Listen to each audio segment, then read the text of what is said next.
क्या परमात्मा से मिलने के लिए अहंकार त्यागना आवश्यक है? परमात्मा से क्या आपको अपने आप से मिलने के लिए भी अहंकार त्यागना पड़ेगा?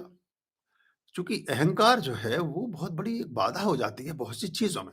असल में एक और बड़ी बड़ी वैसी बात है कि अ, अहंकार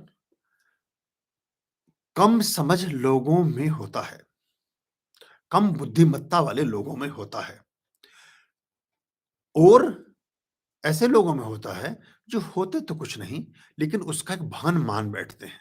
यानी आपको परसेप्शन कर लेते हैं अपने पर्सनैलिटी के बारे में, अपने पर्सोना पर्सोना जो शब्द बना है वो बना है लैटिन भाषा से, जिसको कहते हैं कि अपने बारे में एक तो पर्सोना वो है जो आपके कृत्यों से बनता है, आपके कर्मों से निर्मित होता है, आपकी एक्टिविटीज़ से, आपकी योग्यता से, आपके गुणों से, आपके द्वारा किए जाने वाले कर्मों की सुरभि से, उसकी खुशबू से आपका एक व्यक्तित्व निर्मित होता है। एक व्यक्तित्व ऐसा होता है जो निर्मित कर लेते हैं अपनी दृष्टि में, अपने आप में सोचने लगते हैं।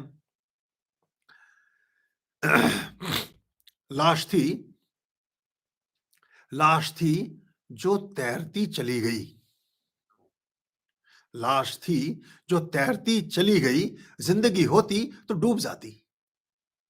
जब आदमी पानी में गिरता है तो जिंदा रहने के लिए हाथ पैर मारता है और वो अगर नहीं सफल हो पाता तैरने में या पानी से बाहर आने में तो डूबकर मर जाता है और जब मर जाता है तो पानी के ऊपर ही आ जाता है।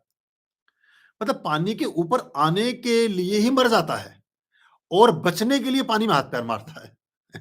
तो ये एक बड़ी अजीब बात है। क्या हुआ कि सुकरात जा रहे थे समुद्र के किनारे घूमने। एक छोटा-सा बच्चा देखा और छोटा-सा बच्चा जो था, वो एक छोटा-सा प्याला लेकर के समुद्र के किनारे बैठा हुआ है और वो रो रहा है और अपना बार-बार उसको प्याले को नीचे पटकता है, कभी कुछ बोलता है। सुकरात उसके पास झुक के घुटनों के बल बैठते हैं, पूछते हैं, "बेटा तुम क्यों परेशान हो और तुम ये क्या कर रहे हो?" बोले, "मैं इसमें समुद्र को भरना चाहता हूँ। इस प्याले में समुद्र को भरना चाहता हूँ, लेकिन ये समुद्र तो इसमें आ ही नहीं रहा है।" तो सुकरात को थोड़ी बात जचती है, कह रहे, "ये तो बड़ी वैसी बात है और बात तुमने मुझे ज्ञान दिया इस बात का कि वाक़ई में समुद्र समुद्र इतना विशाल है, वो कैसे प्याले में भरा भरा जा सकता है?" तो वो इसके उसके पास बैठ कर के वो भी इस पे चिंता मग्न हो जाते हैं। तभी बच्चा क्या करता है कि बच्चा कहता है कि कोई बात नहीं, वो प्याले को उठाता है और प्याले को उठाकर समुद्र में फेंक देता है।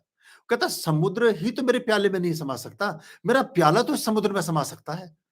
अब फिर से सुकरात ने उसके पैर पकड़ लिए, बोले, "तो बड़ी अद्भुत बात तूने मेरी कर दी। परमात्मा के मार्ग में मेरी सारी खोज ही तूने खत्म कर दी। अरे मैं मेरे में परमात्मा नहीं समा सकता, लेकिन मैं तो पूरा का पूरा परमात्मा में समा सकता हूँ। प्याले में समुद्र नहीं समाया जा सकता, लेकिन प्याले को तो समुद्र में समाया जा सकता है। तो हम अगर अपने अहंकार को खो दें, जो प्याले के रूप में है, अगर इस अहंकार को जिसमें हम पात्रता समझकर बहुत सी चीज़ें एकत्रित करने के लिए अपने लोभ, मोह, मत्सर, माया और सब चीज़ों को इकट्ठा करते हैं, अगर इस प्याले को तिरोहित कर दें, तो हम परमात्मा में ही विलीन हो जाते हैं। हम में परमात्मा ना आ पाए चूँकि बहुत विराट है, हम तो उसमें विलीन हो ही सकते हैं। तो ये ऐसी बातें जो सुकरात से सम्राट भी मिलने के लिए टाइम लेते थे और वो उस बच्चे को अपना गुरु मानते हैं और उससे कहते हैं, "तूने मुझे जीवन की एक बहुत बड़ी शिक्षा दी कि ठीक है, मैं ईश्वर को ना पा सका, लेकिन मैं ईश्वर में डूब तो सकता हूँ, ईश्वर में खो तो सकता हूँ।" तो ऐसा ही है। तो हम अगर अहंकार की सीढ़ी से नीचे उतर जाएँ 2 कदम, तो फिर हम परमात्मा के ही पास खड़े होते हैं और परमात्मा के ही अंग-संग होते हैं। आर्याम् अभयाम्बायां भज रे चित्तसन्ततं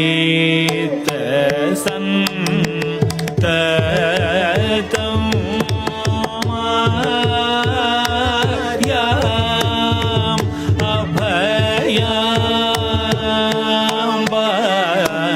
भज रे